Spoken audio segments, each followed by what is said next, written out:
आजच्या कार्यक्रमाला प्रमुख पाहुण्या म्हणून लाभलेल्या माननीय डॉक्टर सौ अश्विन शिंदे मॅडम यांचं मी स्वागत करतो आणि त्याचप्रमाणे मी मॅडमांना विनंती करतो की त्यांनी आपल्या प्रेरणादायी शब्दांनी आम्हा सर्वांना मार्गदर्शन करायचे आहे. Good morning everyone. सगळ्यात आधी तर मी फादरांचं धन्यवाद करते की मला इथे येऊन तुमच्या समोर बोलण्याची संधी दिली.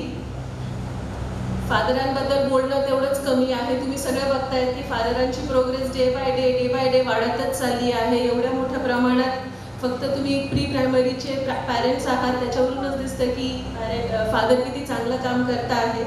मी आज कॅन्सर अवेअरनेसवरती तुमच्या समोर काही शब्द बोलणार आहे. जसं तुम्ही बघितले की सध्या कॅन्सरचं प्रमाण बऱ्यापैकी वाढलेलं आहे. प्रत्येक घरामध्ये 1 किंवा 2 कोणीतरी कॅन्सरचे पेशंट असे तरी फॅमिलीमध्ये आपल्याला आढळून येत आहेत. तर एक जस्ट छोटंसं अवेअरनेस म्हणून मी तुमच्याशी बोलणार आहे. आज माझा भार फिमेल कॅन्सर अवेअरनेसवरती जास्त असणार आहे. स्त्रियांचे जे कॉमन कॅन्सर्स आहेत त्याच्याबद्दल मी तुमच्यासमोर बोलणार आहे.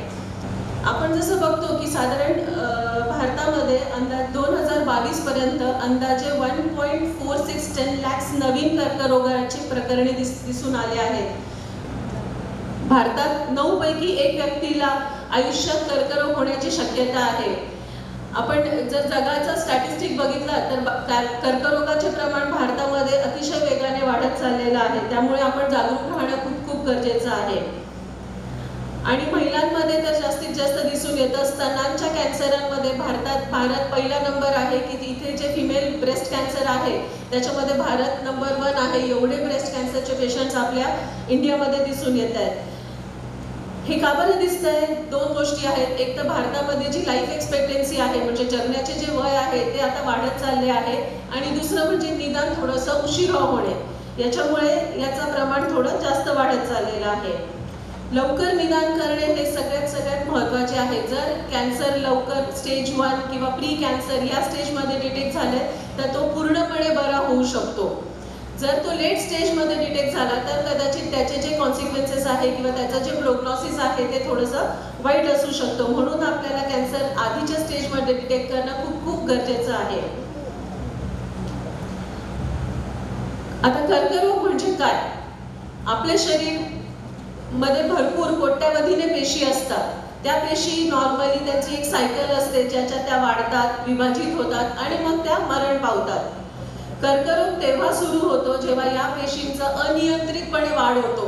अगदी भरपूर प्रमाणामध्ये जेवढं पाहिजे त्याच्यापेक्षा जास्त प्रमाणामध्ये ह्या पेशी वाढतात आणि म्हणून कर्करोग होतो.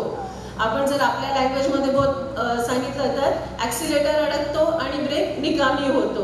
अशा वेळेस हे पेशी अगदी फास्ट वाढतात आणि त्याच्यामुळे ते कॅन्सरमध्ये बदलतात. कर्करोग कसा पसरतो? कधी कर्करोग फक्त एकच अवयवामध्ये असतो त्याला आपण सौम्य कर्करोग असं म्हणतो. पण जेव्हा या पेशी प्रायमरी जे अवयव आहे त्याच्यापासून पुढे जाऊन जर ते दुसऱ्या एखाद्या अवयवामध्ये पसरला की त्याला आपण मेटास्टेसिस म्हणून म्हणतो आणि तो पुढचा स्टेज राहतो. जर आपण ते लवकर निदान केले जेव्हा एकाच ऑर्गनमध्ये तो आहे आणि ते निदान केले तर त्याचं प्रोग्नॉसिस बऱ्यापैकी चांगली असते. म्हणून कर्करोग पसरण्याची संधी मिळण्यापूर्वीच त्याचे निदान करायचा आणि त्यावर उपचार करायचा हे आम्हा डॉक्टर लोकांचं ध्येय आहे. भारतातील महिलांमध्ये सगळ्यात प्रमुख कर्करोग कोणते? सगळ्यात पहिला नंबर आहे स्तनांचा कर्करोग. सेकंड नंबर आहे गर्भाशयाच्या मुखाचा कर्करोग म्हणजे सर्वायकल कॅन्सर. 3 नंबर आहे अंडाशय म्हणजे ओव्हेरियन कॅन्सर. 4 नंबर आहे गर्भाशय कॅन्सर म्हणजे युट्रसचा कॅन्सर किंवा एंडोमेट्रियल कॅन्सर आणि सगळ्यात लास्ट आहे आतड्यांचा कॅन्सर. स्तनांचा कर्करोग भारतीय महिलांमध्ये 1 नंबर आहे. जसं मी तुम्हाला म्हटलं दर 4 मिनिटात 1 महिलाला या कर्करोगाचे निदान होत आहे. दर 8 मिनिटात 1 महिला या कर्करोगाने मरण पावते आहे. हे एवढ्या फास्ट प्रमाणावर कर्करोग वाढलेला आहे आणि मोस्टली ह्या 40-45 या एज ग्रुपच्या फिमेल्स असतात. स्तनांचा कर्करोगाचा धोका तुम्हाला आहे का नाही हे आपण कसं जाणू शकतो? काही गोष्टी आहेत की ज्या आपण बदलू शकतो, काही गोष्टी इतक्या त्या आपण बदलू शकत नाही. ज्या गोष्टी आपण बदलू शकत नाही त्याच्यामध्ये काय आहे? वाढते वय, स्त्री असणे, मोस्टली ब्रेस्ट कॅन्सर. जरी ब्रेस्ट मेल्समध्ये पण असतं, पण ते कमी प्रमाणात असतं, म्हणून ब्रेस्ट कॅन्सर जो आहे तो फिमेल्समध्ये जास्त दिसतो. त्याच्यानंतर फॅमिली हिस्ट्री, आई, बहीण किंवा मुलगी यांना जर कॅन्सर असेल तर तो थोडासा हेरिडिटरी पुढे कॅरी ओव्हर करण्याचे चान्सेस आहे. काही अनुवंशिक जीन्स असतात, जसं की BRCA1, BRCA2, जर ते असतील तर त्याच्यामध्ये पण कॅन्सर होण्याचे चान्सेस थोडेसे जास्त आहे. काही मुलींना पाळी लवकर येते किंवा कधी कधी मेनोपॉज थोडा उशीर होतो, अशा वेळेस पण थोडासा कॅन्सर होण्याचा धोका असू शकतो. ज्या गोष्टी तुम्ही बदलू शकतात अशा गोष्टी कोणत्या आहेत? ओबेसिटी, ज्यांचं वजन जास्त आहे, मेनली मेनोपॉज नंतर, ज्यांचं खूप बैठं काम आहे, अजिबातच व्यायाम नाही आहे, आणि ज्या फिमेल्सनी स्तनपान केलेलं नाही अशा लोकांना पण ब्रेस्ट कॅन्सर होण्याचा धोका थोडासा जास्त आहे. आता काही कर्करोगाची ही चिन्हे आहेत, जसं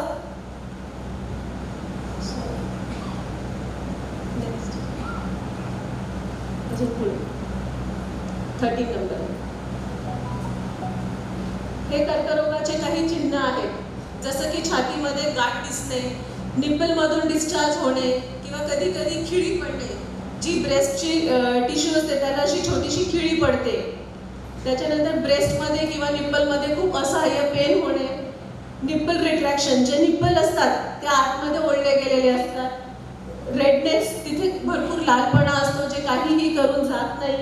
चेंजेस टू स्किन टेक्स्चर, म्हणजे स्किन तिकडची वेगळी होते, साधारण जसं ऑरेंजची स्किन कशी असते खड्डे खड्डे पडलेली तशी स्किन होणे, किंवा काखेमध्ये आपल्याला गाठ लागणे, आणि स्वेलिंग म्हणजे तिथे सूज येणे. नेक्स्ट, तुमचा सर्वोत्तम बचाव आहे सगळ्यात आधी निदान होणे. आता निदान करण्यासाठीच्या या काही टेक्निक्स आहेत. सगळ्यात पहिला आहे सेल्फ एक्झामिनेशन. सेल्फ एक्झामिनेशन म्हणजे स्वतःची तपासणी. मी तुम्हाला पुढे सांगणार आहे की ती कशी करायची आहे. दुसरं आहे की क्लिनिकल तपासणी, म्हणजे मी तुम्हाला हे जे सिम्पटम्स दाखवले त्याच्यापैकी काहीही असेल तर लगेच डॉक्टरांकडे जायचं आणि स्वतःची तपासणी करून घ्यायची आहे. आणि लास्ट इज मॅमोग्राफी. मॅमोग्राफी म्हणजे छातीची एक्सरे असतो तो, आणि सोनोग्राफी, त्याच्यातून आपल्याला याचे निदान लवकरात लवकर समजू शकते. म्हणून जेव्हा आपल्याला गाठ लागते किंवा कधी कधी असे जे चेंजेस दिसतात तर सगळ्यात आधी डॉक्टर सांगतो मॅमोग्राफी करून ये. मॅमोग्राफी कधी कधी आता तर असं झालंय की मॅमोग्राफी प्रोफायलॅक्टिकली पण करतात. बरेच लोक वय 40-45 झालं की मॅमोग्राफी करतात. काहीही त्रास नसता तरी मॅमोग्राफीमध्ये छोटीशी गाठ दिसून येते, आणि तो पहिला स्टेज असू शकतो. जर त्या स्टेजमध्ये आपण पूर्ण ट्रीटमेंट घेतली तर आपण पुढचं आयुष्य अगदी चांगलं आपण जगू शकतो विदाऊट एनी धोका. Next please. आता सेकंड आहे गर्भाशयाचा मुखाचा कॅन्सर म्हणजे सर्वायकल कॅन्सर. सर्वायकल कॅन्सरचे पण काही लक्षणं आहेत. कधी कधी काहीच लक्षणं नसतात, फक्त पेशंट जस्ट रुटीन तपासणीसाठी येतो. आपल्याला खालून तपासल्यानंतर कधी कधी सर्व्हिक्स इरेग्युलर वाटतं आणि आपण चेक करतो आणि तो कॅन्सर निघू शकतो. किंवा काही लक्षणं असू शकतात जसं की योनी मार्गातून रक्तस्राव, लैंगिक संबंधानंतर रक्तस्राव, किंवा 2 मासिक पाळीच्या मध्ये थोडं स्पॉटिंग होणं किंवा ब्लिडिंग होणं. योनी मार्गातून असामान्य रक्तस्राव जसं की पाण्यासारखा किंवा दुर्गंधीयुक्त रक्तस्राव, ओटीपोटात खूप दुखणे, लैंगिक संबंधाच्या वेळेस वेदना होणे, हे सगळे सिम्पटम्स असू शकतात. जर तुम्हाला यापैकी कुठलाही सिम्पटम असेल तर तुम्ही तुमच्या गायनेककडे जाऊन स्वतःला तपासून घ्यायचं आहे. आता ह्याच्यावरती आपल्याला कसं काय प्रतिबंध मिळू शकतो? 2 आहेत, एक प्रायमरी प्रिव्हेन्शन आणि सेकंडरी प्रिव्हेन्शन. प्रायमरी प्रिव्हेन्शन आहे, आता सर्वायकल कॅन्सरवरती वॅक्सिन आलेलं आहे ज्याला आपण सर्वायकल कॅन्सर वॅक्सिन म्हणतो. त्याच्यामध्ये पण आधी फक्त बायवॅलेंट वॅक्सिन होतं, आता अजून नवीन क्वाड्रिवॅलेंट, 9 वॅलेंट एवढे वॅक्सिन आलेले आहेत की ज्याच्याने आपण, जर हा कर्करोग HPV नावाचा एक व्हायरस आहे, कधी कधी या व्हायरसमुळे पण कर्करोग होऊ शकतो, आणि अशा वेळेस हे वॅक्सिन जर आपण आधी घेतलेलं असेल तर आपला त्याच्यापासून बचाव होऊ शकतो. सेकंडरी तपासणी आहे, त्याच्यामध्ये काही तपासणी केल्या जातात जसं पॅप्समियर. पॅप्समियर पण मला असं वाटतं की आता बरेच लोकांनी हा शब्द म्हणजे तुम्हाला ज्ञात असेल. पॅप्समियर म्हणजे सर्वायकल जो टिश्यू असतो तिथे एक ब्रश फिरवून त्याच्यातून काही टिश्यू काढतात आणि तो तपासतात, आणि त्याच्यातून आपल्याला कॅन्सरचे सेल आढळू शकतो. तसंच एक HPV तपासणी आहे, त्याच्यात पण सर्वायकल स्मिअर घेऊन तपासणी केली जाते. ह्या तपासण्या साधारण 21-30 या एजपासून सुरू केलेलं बरं. एकदा तुम्हाला 1-2 मुलं झालेले आहेत तेव्हा तुम्ही आजकाल काही देशांमध्ये तर पॅप स्मिअर हे प्रोफायलेक्टिकली करतात, म्हणजे 35 वर्ष झालं की प्रत्येक स्त्रीची दर 5 वर्षांनी पॅप स्मिअरची तपासणी केली जाते. आपल्या इंडियामध्ये गव्हर्नमेंट थ्रू तसं होत नाही, पण ज्या लोकांना शक्य होत असेल त्यांनी या तपासण्या केल्या पाहिजे. त्याच्यानंतरचं आहे ओव्हेरियन कॅन्सर. आता ओव्हेरियन कॅन्सरची लक्षणं काय आहेत? पोट फुगणे, पोट फुगणे किंवा सूज येणे, पोटात किंवा ओटीपोटात सतत दुखणे, खाताना लवकर पोट भरणे, भूक न लागणे किंवा सारखी खाण्याची इच्छा होणे पण खाऊन पण समाधान किंवा खाल्लं न जाणे, आणि लघवीच्या समस्या. एक तर फ्रिक्वेन्सी वाढून जाते, सारखं सारखं लघवीला जावंसं वाटतं आणि लघवी कंट्रोल होत नाही. ही आहे ओव्हेरियन कॅन्सरची काही लक्षणे. नेक्स्ट, याच्यात आता एक गैरसमज आहे. लोकांना वाटतं की कुठलाही ओव्हेरियन किंवा युटेरियन कॅन्सर असेल, फिमेलचा कॅन्सर असेल तर पॅप स्मिअरने तो निदान होऊ शकतो. असं नाही. पॅप स्मिअरमध्ये ओव्हेरियन कॅन्सर अजिबात दिसत नाही. ओव्हेरियन कॅन्सरसाठी आपल्याला सोनोग्राफी करावी लागते आणि काही ब्लडच्या टेस्ट करायला लागतात. त्याचा पुढचा आहे एंडोमेट्रियल कॅन्सर. एंडोमेट्रियम म्हणजे गर्भपिशवीच्या आतला अस्तर. हे अस्तरचा जो कॅन्सर आहे त्याला म्हणतात एंडोमेट्रियल कॅन्सर. आता एंडोमेट्रियल कॅन्सर कोणामध्ये कॉमनली दिसून येतो? ज्या स्त्रिया आहेत ज्यांचं लग्न झालेलं नाही आहे किंवा त्यांचे शारीरिक संबंध झालेले नाही आहेत, ज्या स्त्रियांना मुलं बाळं नाही आहेत, ज्यांना ओबेसिटी आहे, वजन अतिप्रमाणात आहे किंवा ज्यांना डायबिटीज आहे आणि फॅमिली हिस्ट्री पण आहे ओव्हेरियन कॅन्सरमध्ये. ब्रेस्ट कॅन्सर आणि ओव्हेरियन कॅन्सर थोडेसे इंटरलिंक्ड आहेत. म्हणून जर घरात आईला, बहिणीला, आत्याला कोणाला जर ओव्हेरियन कॅन्सर किंवा ब्रेस्ट कॅन्सर असेल तर पुढच्या पिढींनी आपली तपासणी डॉक्टरांकडनं करून घेणे. जसं पॅप स्मिअर आहे, मॅमोग्राफी आहे, हे दर 5 वर्षांनी आपण करून घेतो किंवा सोनोग्राफी आहे. काहीही लक्षणं न असताना पण या तपासण्या केलेल्या कधीही चांगल्या. हा एंडोमेट्रियल कॅन्सर पण मोस्टली मेनोपॉज नंतर दिसून येतो. ब्रेस्ट कॅन्सर यंग एजमध्ये पण दिसून येतात. आजकाल तर अगदी 20, 21, 22 वर्षाच्या मुलींना पण ब्रेस्ट कॅन्सर आढळून येतोय. याचं सगळ्यात मोठं लक्षण आहे एंडोमेट्रियल कॅन्सरचं लक्षण सगळ्यात महत्त्वाचं आहे मेनोपॉज झाल्यानंतर पण ब्लिडिंग किंवा स्पॉटिंग होणे. मेनोपॉज झालेला आहे, 2-3 वर्ष झाले आणि तरी थोडं स्पॉटिंग सुरू झालंय. आपल्याला काय वाटतं की पिरियड आले असतील, एवढे दिवस झाले, पण मेनोपॉज नंतर थोडंही जर ब्लिडिंग झालं तर लगेच तुम्ही गायनेककडे जाऊन स्वतःची तपासणी करून घ्यायची आहे. Next please. जसं तुम्हाला सांगितलं जर ब्लिडिंग असेल तर तुम्ही लगेच डॉक्टरांना दाखवायचं आहे. Next please. आणि लास्ट 5th नंबरचा जो कॅन्सर फिमेल्समध्ये आढळून येतो तो आहे कोलोरेक्टल कॅन्सर. कोलॉन म्हणजे मोठा आतडा आणि रेक्टम म्हणजे गुदद्वार. तर हा त्यांचा कॅन्सर आहे. जनरली हे शहरी महिलांमध्ये याचा कॅन्सर जास्त दिसून येतोय. Next please. आता याची लक्षणं काय आहे? याची लक्षणं आहे खूप कॉन्स्टिपेशन होणे किंवा लूज मोशन होणे किंवा संडासातून रक्त जाणे, पोटात सतत दुखणे, अपचन झाल्यासारखं वाटणे, गॅस होणे, शौचाला जाऊनही पोट साफ न झाल्यासारखं वाटणं, अचानक वजन कमी होणं, भूक न लागणं, ही सगळी लक्षणं आहेत आतड्यांच्या कोलोरेक्टल कॅन्सरची. आता याच्यासाठी आपल्याला काय आहे? कोलोरेक्टल कॅन्सरची सुरुवात पॉलिप्समध्ये होते. छोटे छोटे पॉलिप्स तयार होतात इंटेस्टाईनमध्ये आणि ते बदल होतात. ते जेव्हा खूप अतिप्रमाणात वाढतात तेव्हा त्याचं कन्व्हर्जन कॅन्सरमध्ये होतो आणि पॉलिप्स हे आधी शोधले जाऊ शकतात. जसं मी तुम्हाला सांगितलं, जर तुम्हाला यापैकी काही लक्षणं असतील तर डॉक्टर तुमची कोलोनोस्कोपी करतील. कोलोनोस्कोपी म्हणजे दुर्बिणीद्वारे आतड्यांची तपासणी आणि त्या दुर्बिणीतून जर हे पॉलिप्स दिसले तर त्याचा तुकडा काढून ते तपासतील आणि याच्यावरून तुमचं जे कॅन्सर आहे ते सुरुवातीच्या स्टेजला डिटेक्ट होऊ शकतं. म्हणजे एंड स्टेजला जाण्याच्या आधी हे कॅन्सर आपण शोधू शकतो. आता कॅन्सर जर आपल्याला झाला तर तो आपण अवॉइड तर करू शकत नाही, पण आपण काही आपल्या लाईफस्टाईल चेंजेस करू शकतो ज्याच्याने आपण हे लवकर डिटेक्ट करणे किंवा कॅन्सर न होण्यासाठी थोडीशी काही आपण चेंजेस लाईफमध्ये करू शकतो. सगळ्यात महत्त्वाचं आहे चांगलं खा. एका सायंटिस्टने प्रेडिक्ट केलेलं आहे की 2050 पर्यंत इंडियामध्ये साधारण 40 ते 50% लोकांना कॅन्सर राहील. हे का बरं आहे? कारण की भारतामध्ये फूडवर काहीही प्रतिबंध नाही. केमिकल्स अतिप्रमाणात वापरले जातात, फर्टिलायझर्स अतिप्रमाणात वाढले जातात. कुठलेही जे पॅक्ड फूड आहे त्याच्यावरती पण काही प्रतिबंध नाही. त्याच्यामध्ये लेडचं प्रमाण असतं, त्याच्यामध्ये प्रिझर्वेटिव्स असतात, त्याच्यामध्ये कलर्स असतात आणि जे की आपल्या शरीराला खूप खूप धोकेदायक आहे. आपल्याकडे आता खावं तर काय खावं, पॅकेटवालं फूड पण आपण नाही म्हणतोय, आपण व्हेजिटेबल्स पण सगळे पेस्टिसाइड केमिकल्स वापरलेले असतात.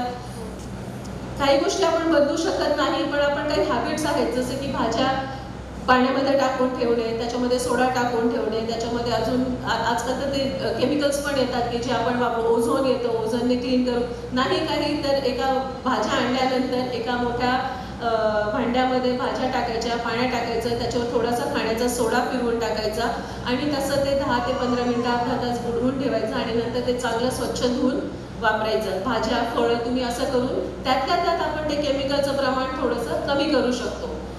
पॅकेटवाले फूड अवॉइड करायचे. ज्याही गोष्टी पॅकेटमध्ये येतात ज्याच्यामध्ये खूप सारा कलर टाकलाय, हॉटेलमध्ये जातो पनीर चिली खाल्ली, मस्त रेड कलरची असते, आपण एकदम आनंदाने खातो, अरे पण तो रेड कलर आलाय कुठून, त्याच्यात काय टाकलंय, ते आपल्या शरीरासाठी चांगलं आहे का ते तरी आपण शोधून खावं. म्हणून खाण्यावरती जर आपण कंट्रोल केला, खाण्यावरती आपण जर हुशारीने विचार केला तर आपण कॅन्सरचं थोडंसं प्रमाण कमी करू शकतो. अनहेल्दी फॅट्स आणि अतिरिक्त साखर हे पण आपल्या शरीरासाठी अतिशय घातक आहे. निरोगी वजन राखा तसंच आहे, जसं मी म्हटलं एक टोबॅको पण आहे. टोबॅकोचं प्रमाण कॅन्सरमध्ये, टोबॅको कॅन्सरला कारणीभूत असणं हे मेल्समध्ये जास्त दिसून येतं, पण आमच्याकडे कधी कधी काही पेशंट येतात त्याच्यात फिमेल्स देखील टोबॅको खातात. असं इथं ठरलेलं असतं ते. तर टोबॅको तर सगळ्यात घातक आहे. Next please. थोडंसं मी HPV वॅक्सिनबद्दल सांगेल कारण की आपल्या सगळ्यांची मुलं आता लहान आहेत. HPV वॅक्सिन म्हणजे सर्वायकल कॅन्सर वॅक्सिन. हे वॅक्सिन कोणाला द्यायचं आहे, साधारण पाळी सुरू झाल्यानंतर मुलीला आणि तिचं शारीरिक संबंधाच्या आधी हे वॅक्सिन दिलं तर त्याचा असर खूप चांगला होतो. म्हणून आजकाल हे वॅक्सिन आपण गव्हर्नमेंट ट्राय करत आहे की हे वॅक्सिन सुद्धा त्यांच्या नॅशनल प्रोग्राममध्ये यावं, कारण की cervical cancer is the second most cancer फिमेल्समध्ये.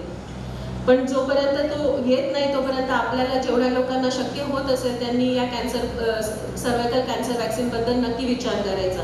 आता मोस्ट एलिजिबल वयोगट आहे 9 ते 14 वर्ष.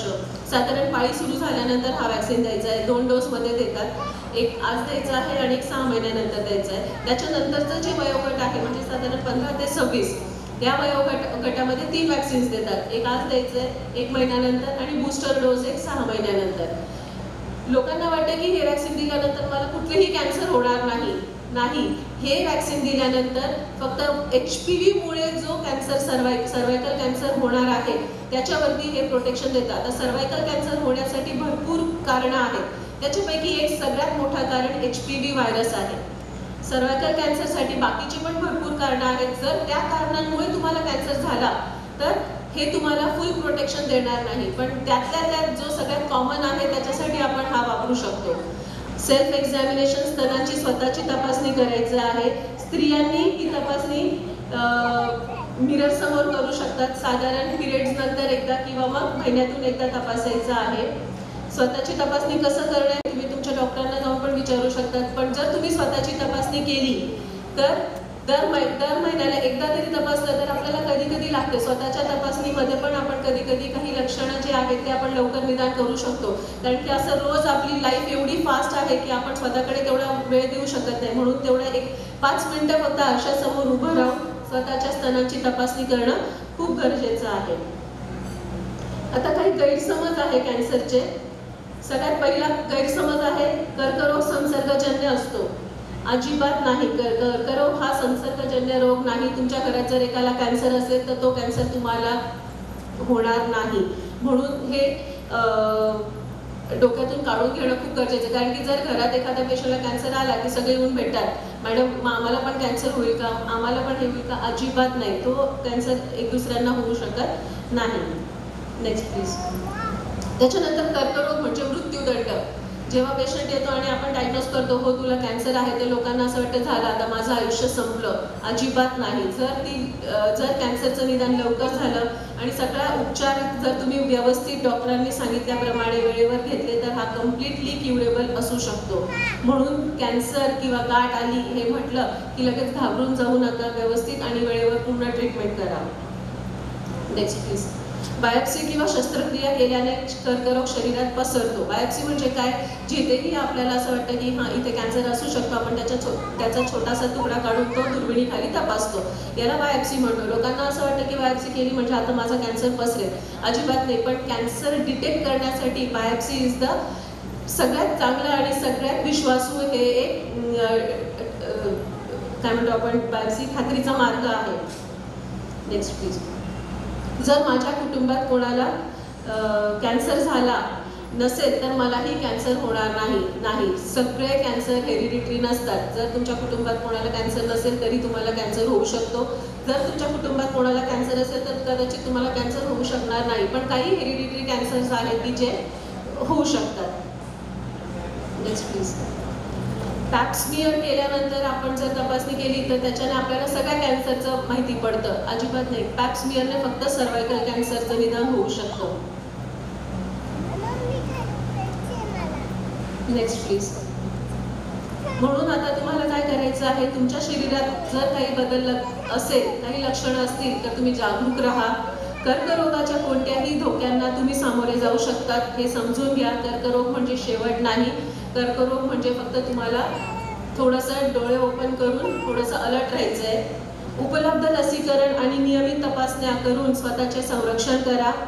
कोणतीही चिंताजनक लक्षणे दिसल्यास डॉक्टरांना भेटण्यास अजिबात उशीर करू नका.